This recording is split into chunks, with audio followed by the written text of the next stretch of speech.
ঢাকা শহরে এখন এরকমটাই চলতেছে, অলি গলি চিপায় চাপায় সব জায়গায় তেল আছে, কিন্তু পাম্পে যাবেন ওইখানে তেলের সংকট, হাজার হাজার গাড়ি সিরিয়াল দিয়ে অবস্থান করতেছে।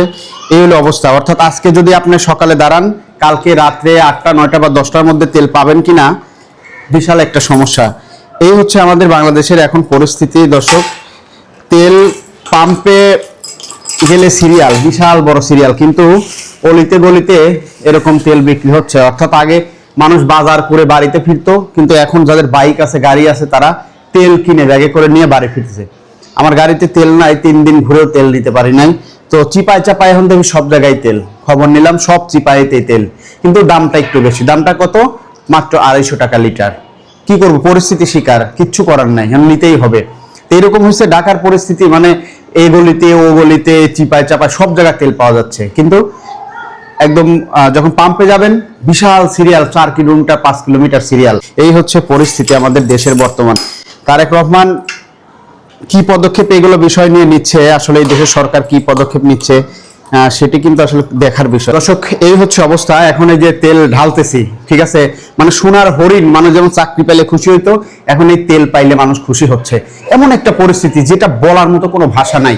এই যে গ্রান, এই গ্রানটাই মানুষ এখন আতর হিসাবে গায়ে মেখে হয়তো রাস্তায় যাবে, এইটা বলা ছাড়া কোনো উপায় ছিল না। আর এই দেশের সরকার কি করে, ওই যে ঘুমায় আছে এরকম, সংসদে গিয়ে শুধু এক দল হচ্ছে বিরোধী দল আছে তার ওয়াক আউট করে, এটা নিয়ে ব্যস্ত আছে, আর আরেক দল নীরবে চুপ করে শুনে। ভাই দেশে কি হচ্ছে এটা দেখতে হবে না?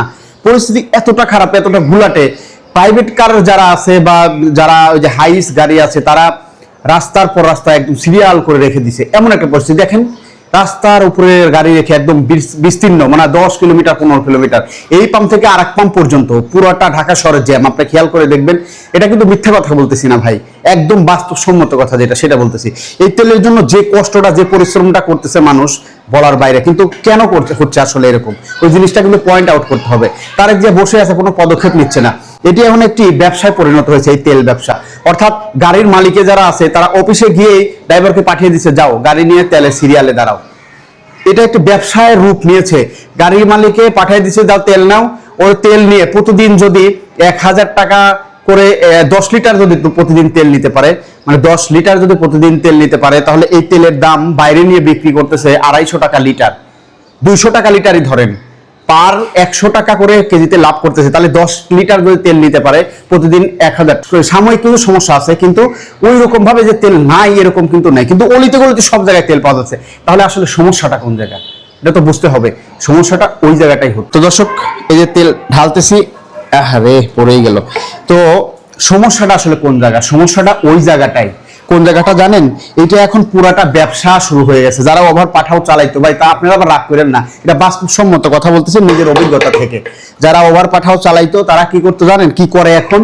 তারা এইটা করে, সারাদিন গাড়ি চালাইলে বড় জোর 1000-1500 টাকা ইনকাম হয়, কিন্তু ফুল ট্যাঙ্কি যদি তারা তেল নিতে পারে, তাহলে ফুল ট্যাঙ্কি তেল নিলে আপনার এর টাকার দর আসতেছে প্রায় 2000 টাকা। অর্থাৎ সারাদিন অলিগলি ঘুইরা টুইরা, ঠিক আছে, এর থেকে এই শহর থেকে প্রান্ত থেকে প্রান্তে না যাইয়া যদি 2000 টাকা করে ইনকাম করতে পারে ওভার ড্রাইভার যারা আছে, তাহলে এটা একটা বিশাল বিজনেস না?